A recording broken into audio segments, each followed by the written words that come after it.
Hey, Coach Field here with B3rd Athletics, and recently I had an opportunity to sit down with the athletic director and head football coach at Mount Pleasant High School, Coach Cluley, and we sat and we talked about athletics from the perspective of the athlete, coach, and the parent. And so if you like this podcast, please subscribe to our channel, give us a big thumbs up, as we are going to work hard to prepare more content for you to hopefully engage the athletic world and make sports the greatest classroom in the world. So thanks for tuning in. God bless. What people should really know is if they understood the lengths of what it took for us to get this done, Yes.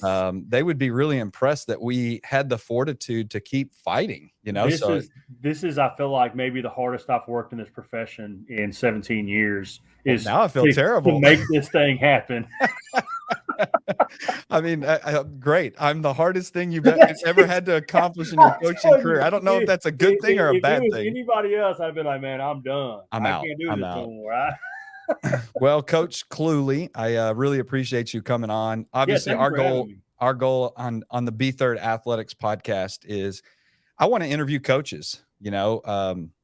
I want to be a resource for parents because I think there's a lot of misinformation out there. I want you to inspire our three audiences, which I know you're going to do: athletics or athletes, coaches, and parents. Our goal is to get them to have a great perspective over athletics. Yep. Obviously, at B3rd, our mission is to get people to see life through a lens of putting God first and putting your teammates above yourself. Yes. And sometimes that's easier in different arenas than it is others, which I'm sure we'll talk a little bit about today. But, either way, I think you can do it. And really, at the end of the day, it boils down to treating people with dignity and respect and living out the gospel message of love. So I thought nobody better. I've admired you from afar for a long time, even though we've known each other for a while. Yep, we have. Probably. I mean, I've just watched you coach, and I think you do things the right way. And I'm not trying to puff you up or anything like that. And I don't think you're looking for that. And that to me is what B3rd is all about. You want to love on your community in which you serve. You want to do a great job and honor them. And you definitely don't believe it's about you. No. And so I think you're a perfect guest. And so I appreciate that. I'm excited to be on, man. To get us started a little bit, just tell us a little bit about yourself. Who is Coach Cluley? Yeah. So, I'm a husband first, and my wife Courtney, who we graduated together from TK Gorman in Tyler, Texas, and from there she went to Texas A&M, and I went to Sam Houston State, and we stayed in semi long distance. It wasn't super long distance, but semi long distance dating. Got married, and my first coaching job was in Lago Vista, Texas, which is right north of the Austin area on Lake Travis. And me and Courtney moved there, and she did her thing and was working for a high-end jewelry store. And I was coaching ball and, didn't know what I didn't know. Learned quickly, though. Had some great mentors at Lago Vista, and still that I'm connected to today in a lot of ways. Was there for 4 years. Went to Wichita Falls, Wichita Falls High School, where my dad was the head coach at one point in the early 90s. I was there for 5 years. I became a defensive coordinator there. I came in as an assistant, became a DC. And then my previous stop to the one I'm at now, we moved to Lubbock, where I was at Lubbock Estacado for 6 years. The first 2 as the assistant head coach and defensive coordinator, and then my last 4 as the athletic coordinator and head football coach. And then was fortunate enough to get to Mount Pleasant, which is only about an hour and 15 minutes north of Tyler. So getting back home a little bit, which is another stop my dad made before Wichita Falls, and where my sister was born. And so we've got some hometown vibes here. And, I spent the last year and a half as the athletic director and head football coach of our program. And, that's me and Courtney's story. I've got, obviously I'm a father. I've got 3 little girls. My daughters like to joke that I call that the coach's curse, as you're a football coach and you got 3 girls. My oldest one, Kate, said it about 2 days ago to me about the coach's curse while we were out fishing. Yes, hey, but she'll go fishing with you. There you go. They're fishing. Yeah, we have created fisher women. We have a fishing team here at Mount Pleasant. that goes out and fishes in different tournaments. And my goal is when the girls get into high school is that I've got two unbelievable fishermen, and that becomes a sport that I coach, and that There I'm you going go. fishing every weekend, and There you go. I'm in the long game on this thing. Hey, So speaking of that, do you think you would have ever seen a day when you started getting into the coaching career that we would have bass fishing clubs man, and competing at the high school level? Isn't never. that wild? It's absolutely wild, and I'm so jealous because when I was in high school, we didn't have those things. Oh, And not at all. I'm telling you right now, like it might have changed my whole story if we'd have had a fishing club in high school. Because I'm telling you, that there is nothing more fun than getting out on that water and throwing that lure out there. Hey, I think for the East Texas boys, it might have changed a lot of stories. There'll be a lot less NFL players coming out of East Texas and a lot more pro bass fishermen. I promise you. Probably. Yeah, I mean, even at a place like Woodlands Christian where I'm at, we have yeah. a bass team, and I'm like, It's it's crazy, just and unbelievable. I've actually never been anywhere that had one. Like at Lubbock, Wichita Falls, and Lago Vista was kind of before all that started. Even though we were on a lake, when I got here, I didn't. I mean, it never even occurred to me. And then I'm going through looking at sports and who coaches what, and I see a fishing team. Like, hold up, I need to call Mr. Marshall, our superintendent. Like that you should have. All you had to say was fishing team, and I would sign the contract. You way overpaid for this fishing coach. So I'm kind of curious because I'm wondering if this has made it to East Texas. Do y'all have esports? Okay, so we do not. We do Okay. not have esports, Yet, probably. but in the previous district I was in, it was getting started, and Okay. so esports. When you said the fishing team thing, it made me think of the esports thing. The esports deal is taking, and not just the state of Texas, but like it's taken everywhere by storm a little bit. I mean, it's become a real thing. And I'll say this: I'm all for kids. Like for certain kids, that's their hobby. That's how they get Sure. away. That's how that. Like when I go fish, that's my Yeah. hey. Turn the phone off, relax. I tell people like that's my time with God is when I Yeah. go fishing. Like that is really where I feel connections is in the outdoors and in that environment and all that stuff. And so I want my girls to feel that, and I think they are. But the esports, that's somehow how kids are wired a lot now. And it's not they're not out there playing Madden. Mm, It's a little bit more than that. But what I don't want to have happen is you have kids quitting actual sports to go play esports. What I love right. about it, because it's a double-edged sword a little bit. What I love about it is it gives kids that maybe don't want to do band, don't want to do football, maybe they're not athletic, or they just don't want. That's not where their heart is. It gives them a team they can be a part of. So instead of going home and putting on those headphones and sitting in their room in the dark all night playing, like they're with people, they're with actual teammates. Now they may all be sitting in the dark room doing it, but they're with people. They're having social interactions. I think a lot of the mental health issues that we have in our country today come from people on those cell phones and on those video games, and they do this all the time, and Hmm. we don't know how to interact with each other anymore. And so I'm all for anything that gives social interaction to kids because I think kids desperately need it. And so the esports, I don't want to take away from football and basketball and baseball because I think that is the most important thing that we do in high schools, in Hmm. junior highs and in elementaries. I'm a firm believer in that. But I think that there is a part of that does help kids. And For so sure. it hasn't made it to Mount Pleasant yet, but I'm sure it's not far off.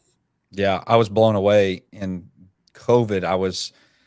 I guess I had an athlete that was getting recruited to play basketball at Blinn College, Uh and huh. so their AD Scott Schumacher and head basketball coach got to be a good friend of mine. And I remember when he told me that they had scholarship esports athletes, I thought, Crazy, man. wow, I It's mean, crazy. when he started his career, because he's at the back half, he's like, Yeah, there's right, no right, right. way I would have ever thought No, I'm going to be an AD at a no. college level, and we're gonna issue out No, yeah, like esports at the collegiate scholarships. level, man, it's crazy. Like, And here's the thing, I don't want to diminish it either because I 100% agree with what you said because I'm not good at it.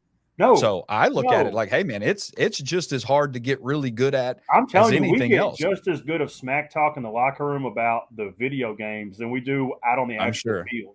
Oh, I'm sure. Yes, I'm like sure. they're into it. I mean, it is a thing. But again, I think it goes back to there are kids that it does help, and so I'm for that. I just don't want it to become a thing where kids, to me, should never have to choose. They should be able to do Yeah. everything. And if they want to play football and then go play video games, we just as coaches and as administrators have to make that be able to fit into the same hole. And so Hmm. whatever that takes, I think it's great for kids. I agree with you. So let's start with our athlete community. You have been very blessed to coach some really good Yeah, athletes. And very. so one of the things I want to do is I don't necessarily want to talk size, athleticism, Hmm. speed, agility. We know to play at the next level, you got to have all that. Yes.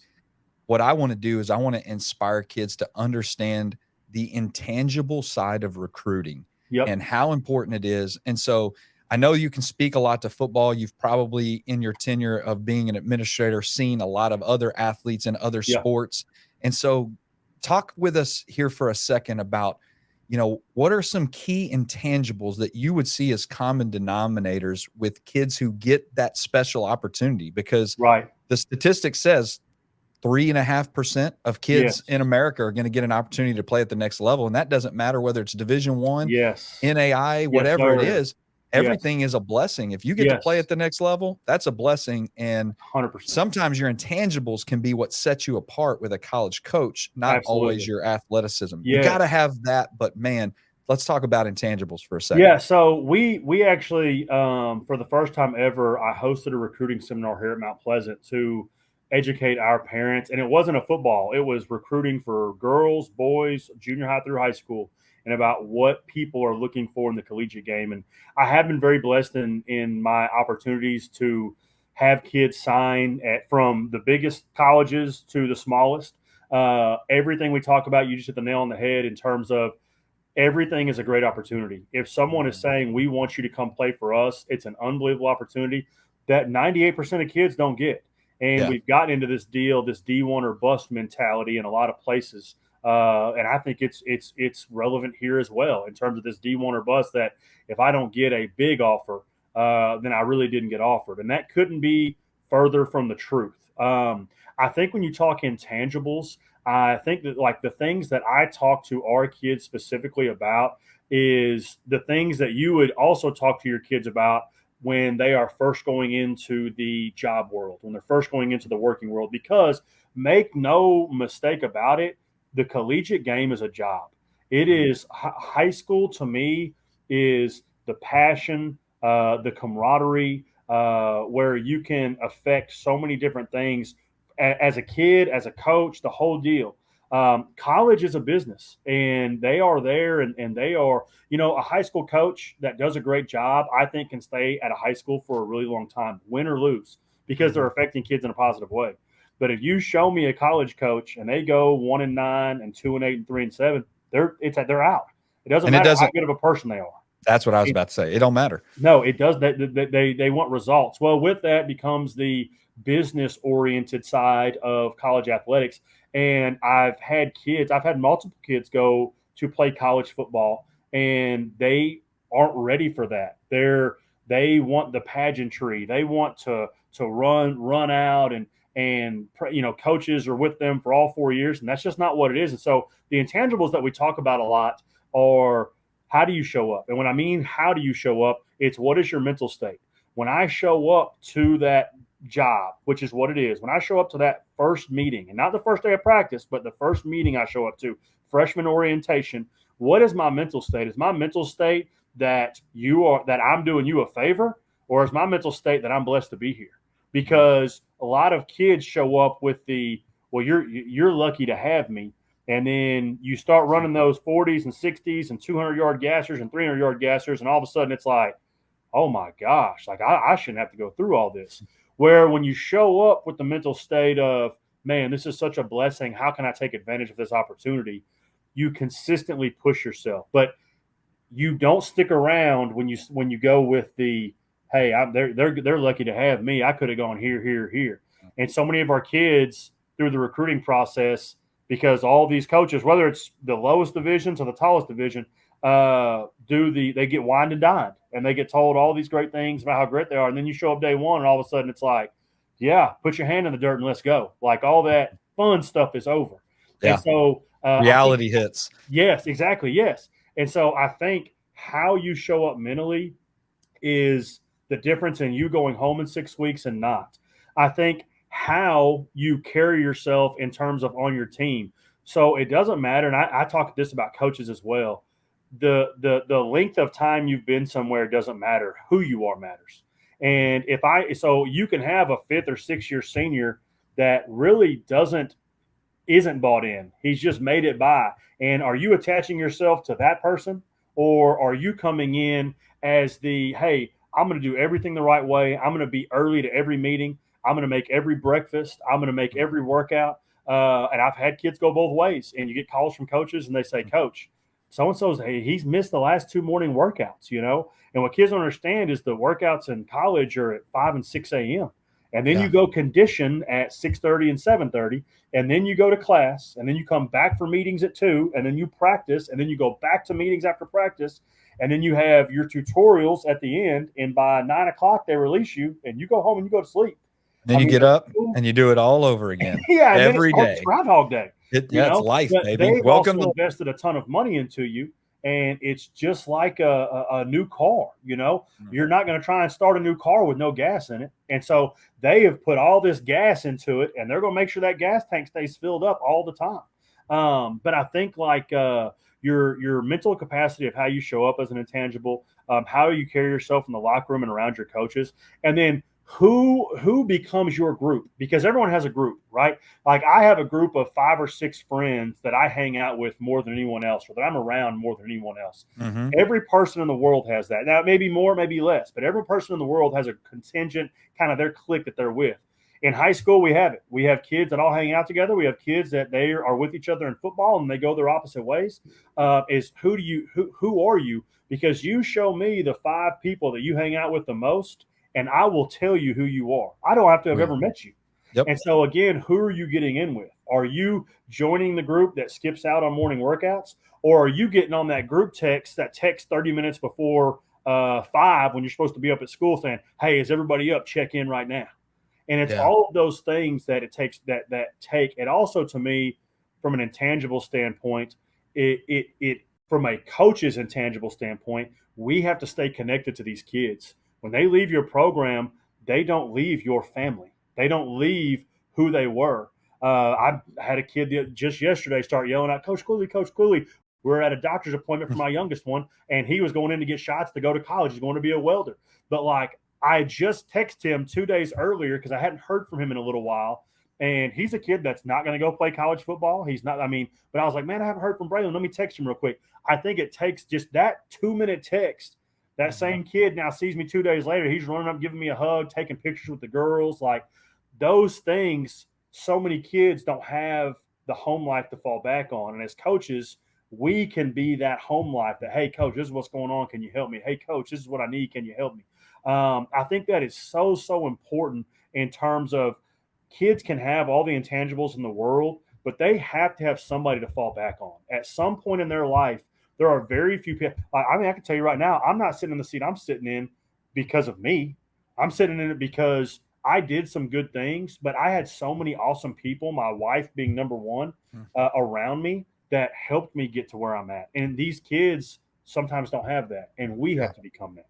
And so I don't mean to be long-winded in the answer, but I think those intangibles mixed with great parents, great coaches, lead to successful kids and can like turn a society around that you see right now that is as fractured as it's ever been. Oh yeah. Well, I think you hit the nail on the head, and I don't think you were long-winded at all, because I knew exactly what I was going to get when I asked you to come on here, and I knew you were going to give these rock star answers because I've always seen you and your spouse as somebody that are very intentional about caring about the people in their lives. Yeah. And the story you told about the young man that you bumped into at the doctor's office sums up the point. And that's what I try to tell coaches all the time, or anybody that's in a position of leadership.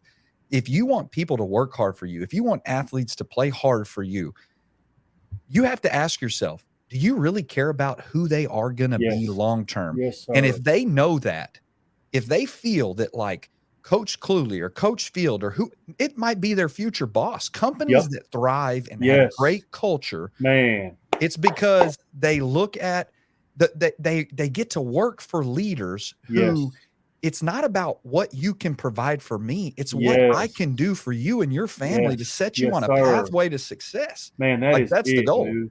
dude. That's the goal. So I mean, tell me, one of the things I've watched you do via social media is your captain's program. Yeah, And yeah. so it's pretty unique. I mean, I'm jealous. I kind of want to know, like, how do you structure that? How does a kid earn that? Because Yeah. obviously, it's an honor. How many do you Yes. have? Tell us a little bit about that captain's Yeah, so program. that's a great question, and it has, it has been probably to me the lightning rod of everything that we have been able to do in our programs, no matter where we're at. Our captain's deal, I think, is a pretty cool deal, and so basically, I'll tell you kind of how I got started, and this is a big shout out to my wife because really and truly. So I've always, as an assistant coach and as a coordinator, you were on teams where captains were elected, right? Mhm. And it was kind of like, but what are they doing?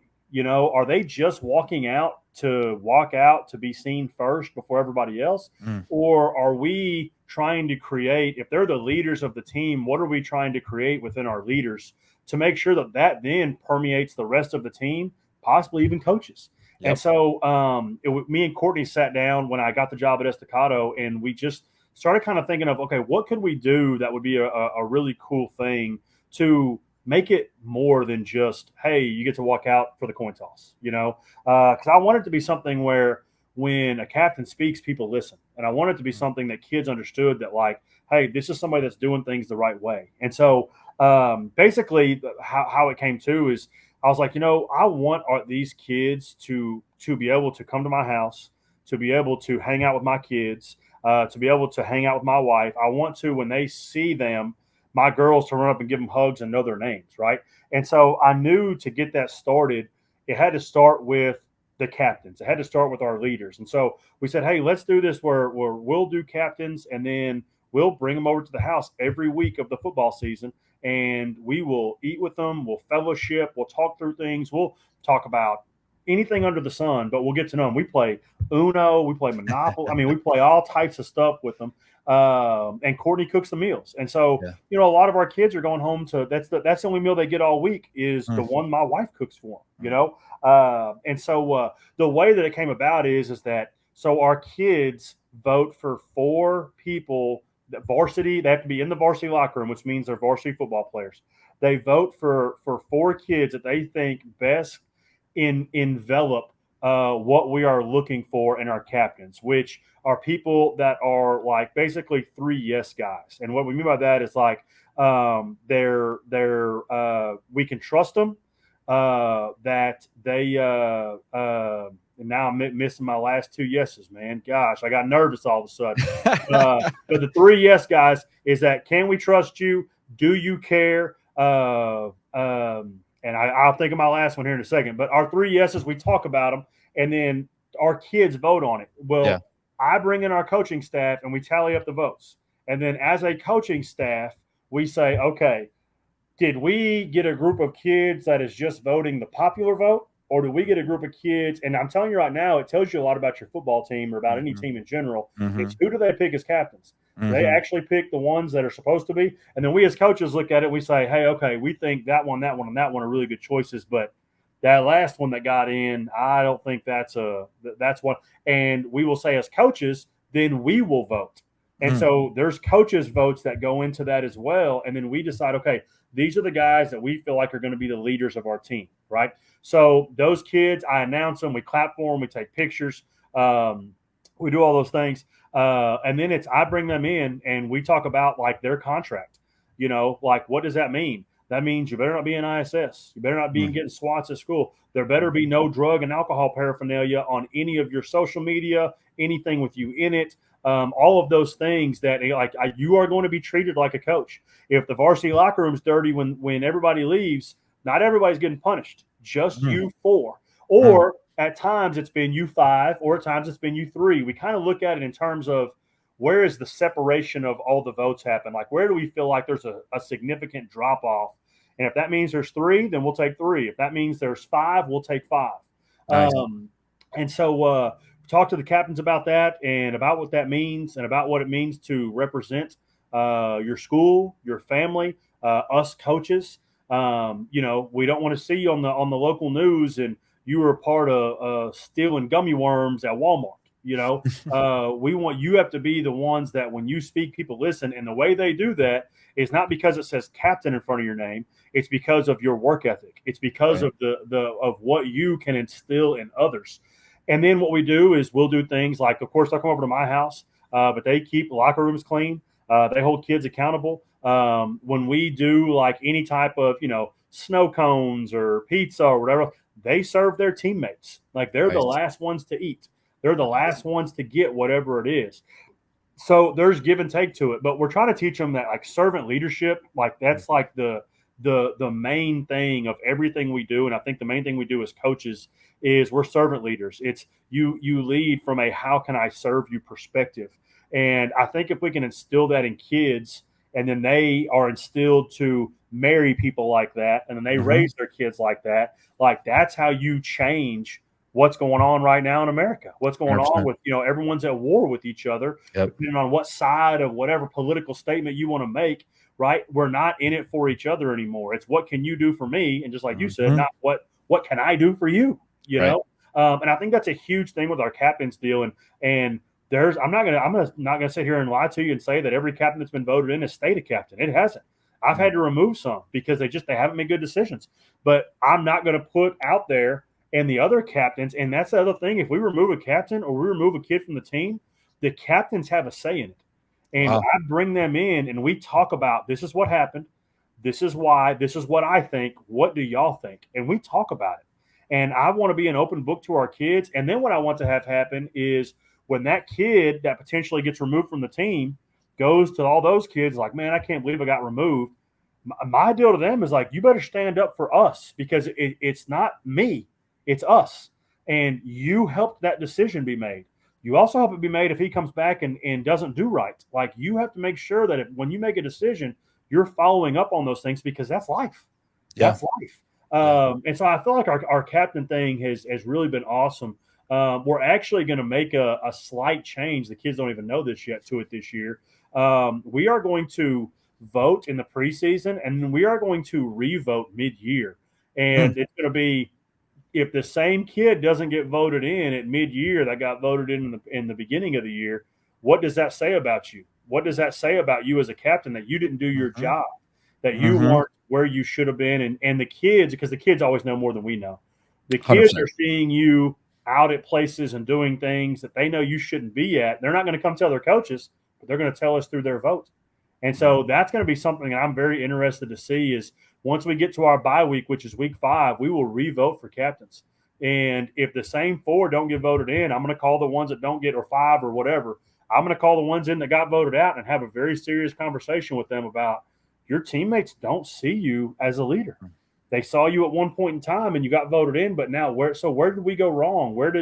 And have like a real life conversation with them because obviously if you don't get voted back in, there's something you're doing or not doing Mm-hmm. that is your teammates see it, And so, anyways, our captain's deal has been a great thing, and it's always an exciting time to get to announce those guys, and they get to know the girls really well. The girls like love our captain's dinners; they eat it up.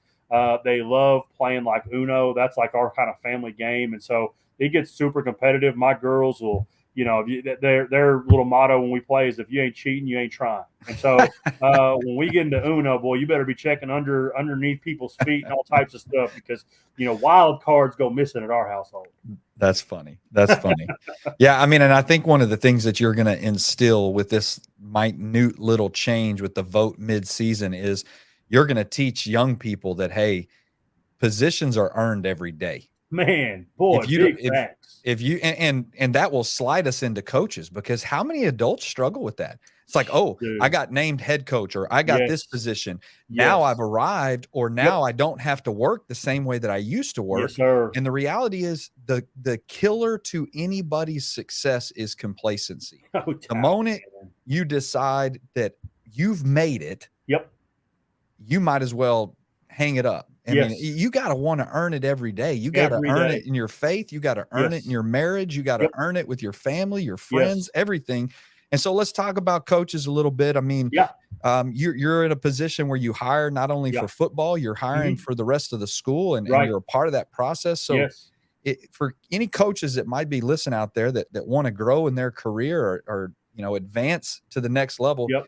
In the hiring process, what are you looking for? What makes a good coach? Right. So I had a coach tell me one time, and this was way before I was ever a head coach or anything like that, before I was even a coordinator, that everything you do should be about your next job and your next opportunity, and how you approach your job now directly affects the next opportunity. And what I mean by that is like, how do you dress?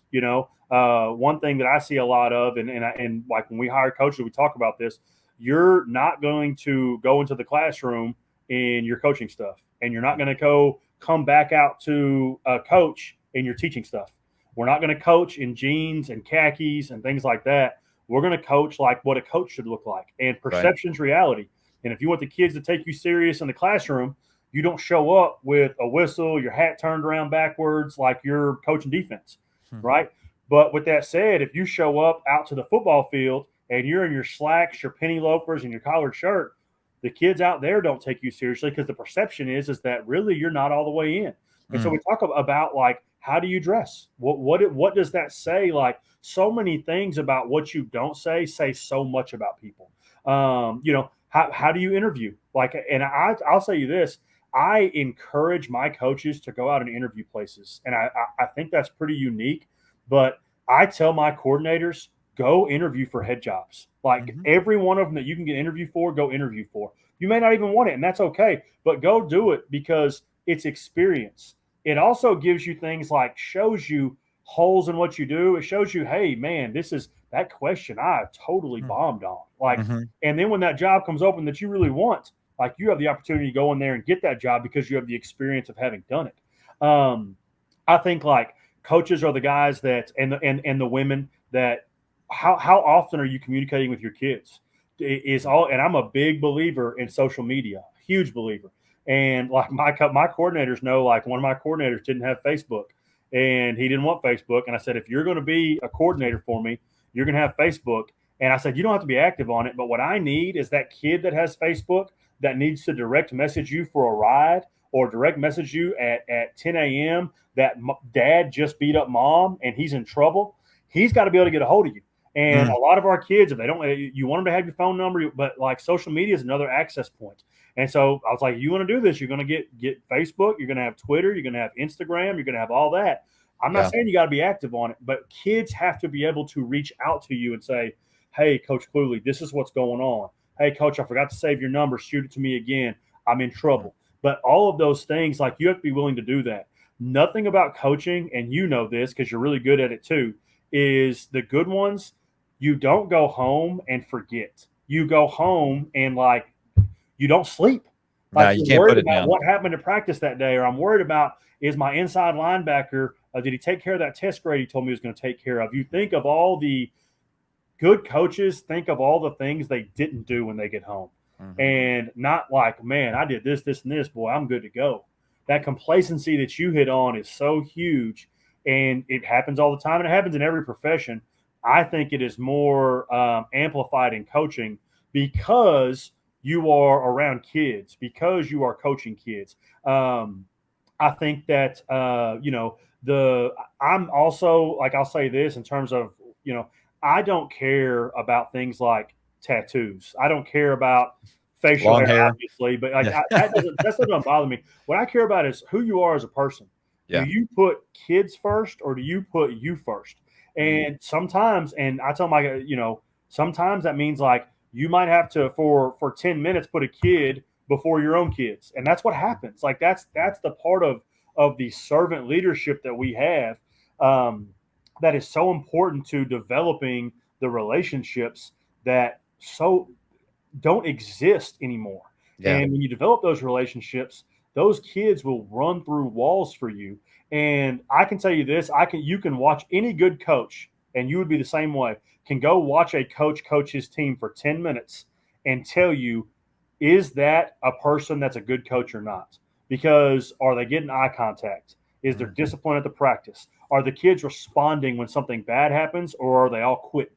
And all that goes back to coaching, because kids elevate to whatever standard we hold them to. They drop to whatever standard we hold them to.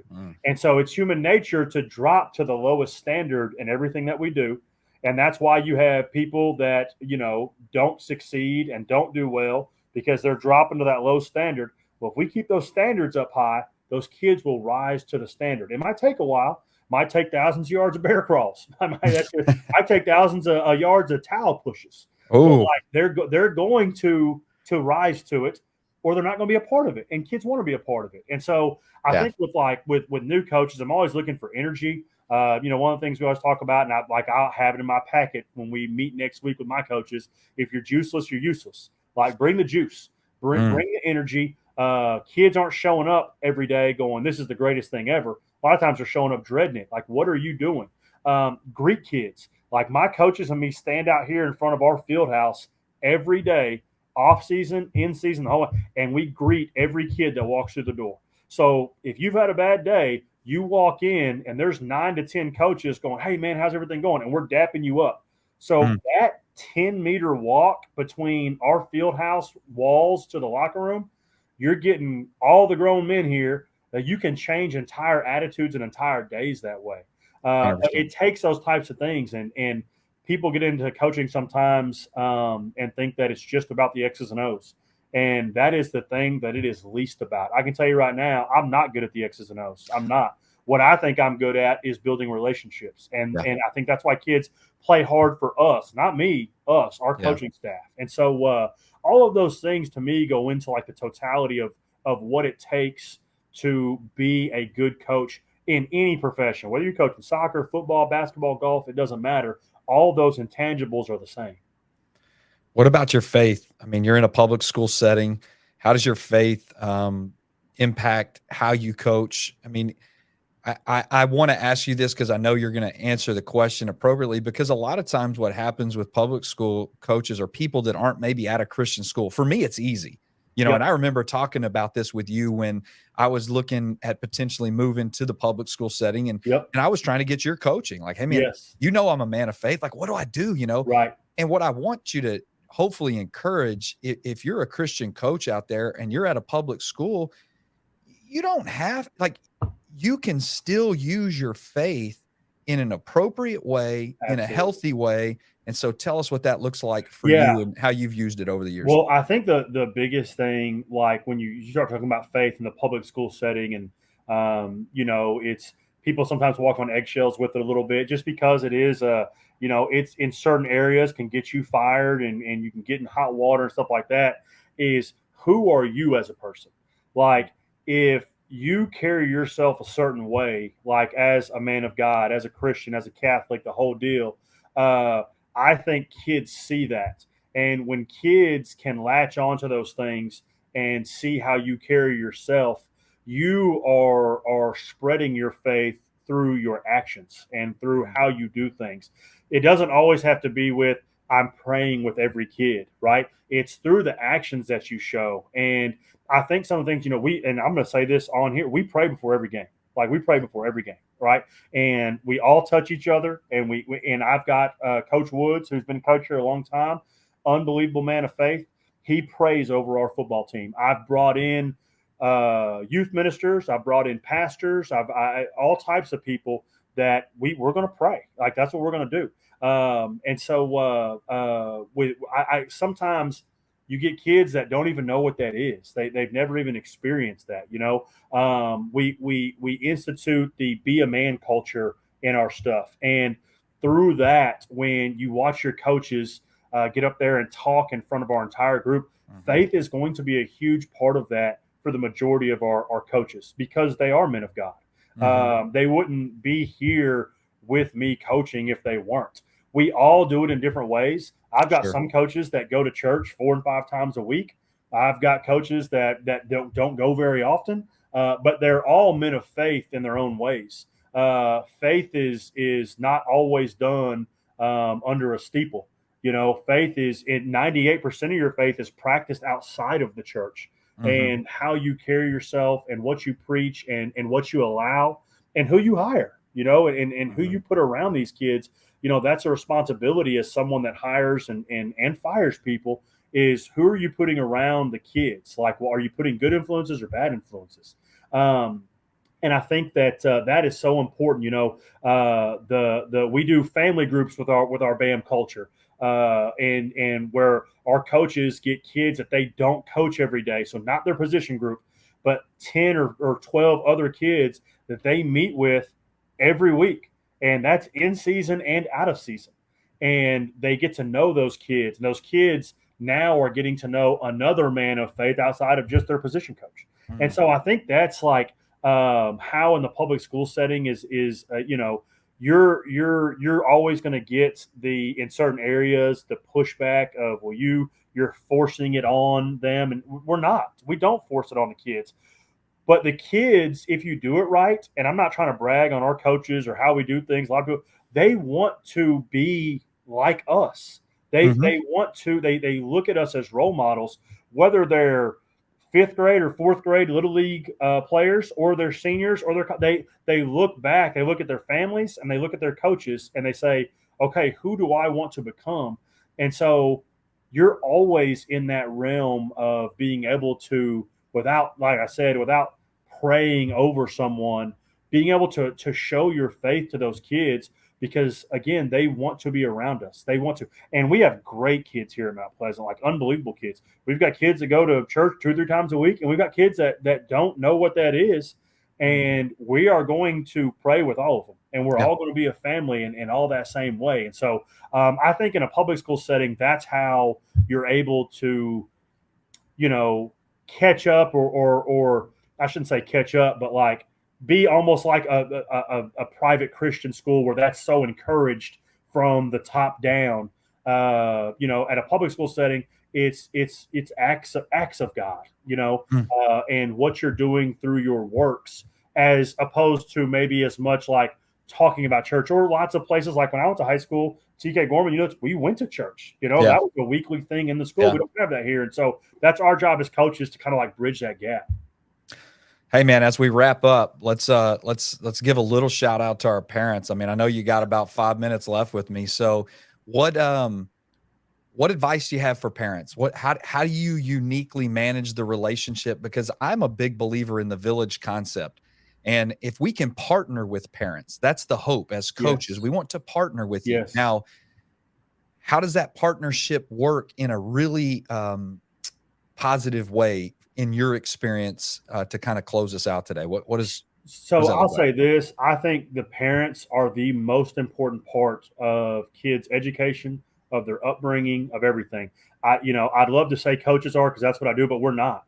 The parents are the most important part. And when we have our parent meeting at the beginning of the year, I'm going to tell them that you are the most important thing in your kid's life. Like that is, if you are doing things the right way, they will too. And we are, like you said, the partnership, we are here to help. And I can't tell you the amount of times I've gotten calls, whether it's here or Estacado or Old High or whatever it was, of, Coach, this happened at home. Can you talk to so-and-so about it and let me know kind of what he says? And we will. And I tell the kids, like, we're here for you. I've had angry parents come in, and I think you're mistreating, so-and-so, and I think you're mistreating him. And as we talk, they start realizing, like, well, wow, you're on the same team as we are. I'm like, yes, I am for kids. Like, there's never a time that I've gone into a game and said, well, I'm going to play him, but we might lose. That's not going to happen. We're going to play the players that have earned it, that we think can win us games. But we have to be real also. And I tell our parents this in our meetings. Your son or daughter may not be the one that is on the court or on the field as much, because right now they haven't earned it, or they just may not be good enough. And we get into this eggshell thing about telling parents, like, hey, they've got to work on these things. But I'm always super honest with our parents. We watch film. I have a completely open door policy. My parents can come talk to me in any time they need to. I tell them my phone's 24/7, 365. My wife hates that, but that's just the way it goes. I'm going to answer the phone calls. I'm going to text. I'm going to whatever. But get a hold of me and let's work together, because I'm just a small part of your kid's life. You are a huge part. I want to be the best small part I can be for as long as I can be it. And I hope that relationship lasts till the end of time, till I'm no longer on this earth. I don't want to bury any kids. So they show up to my funeral.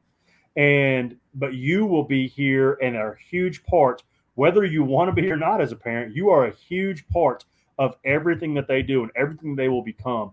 And I am just the person that can help amplify the things you're trying to teach your kids. And so I'm like a huge believer in like open door policy and communication, and our parents knowing they can come up and talk about anything. I recently had a conversation with a parent that was worried, a kid that's already graduated right here from Mount Pleasant that had gotten into some stuff that you don't want to get kids into, and called me, and it's like, Coach, would you call and talk to him? And that's absolutely what I did. And we had a great conversation, but it's so much about trying to just be the bridge, because also as a coach, there's certain things that kids will say to me that they don't want to say to their parents because it's their parents. And so I can help bridge that gap. And that's what I'm here to do. That's what we are here to do as coaches, is bridge the gap between parents and players, because we all know as teenagers, you start, man, they know everything, right? Sure. And it can be frustrating as parents, but like, that's what your coaches are here for. And I tell my parents, lean on me. I'll help you, whether you play football, whether you don't, whether you're a girl, a guy, it don't matter. But we're here to help you. And so I think that's my biggest message to parents is like, stay the course, keep doing what you believe in. And if you haven't reached out to your coaches for help, do it. We want to help you. We are a resource. It'd be like going to take a test and not studying. We let us be the study guide and help you out.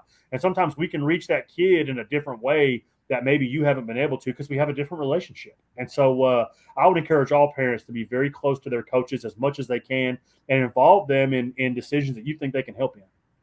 Amen. Amen. Hey, Joey, man, I appreciate you. It's been Appreciate you unreal. having me. I knew it would be great. Tell Courtney she's next, because she will be all over it. What I love about Courtney is you talk about a stellar coach's wife. Man, I'm getting chills. She's the best. She's all in. And if you'll send me her contact information. I will send it to you when we get done. When this goes on YouTube, though, Courtney, his wife, is also a stellar realtor in the area. And so if you're in East Texas and you need some help, and you want me to at least vouch for people that will have your best interest at heart, it's the Cluleys, man. That's right. I appreciate that. Thank you so much for coming on. I hope people learn and grow, and we'll be praying for Mount Pleasant and the Tigers and your family, and hope you have a great season. Thank you so much. All right. God bless. All right. See you guys. Hey, thanks for watching today. I hope you enjoyed this podcast. If you did, please subscribe to our channel and share with your friends. And I invite you to pray for Coach Cluley and his team this year as they continue to journey and mold young men for the next generation. Thanks again. God bless.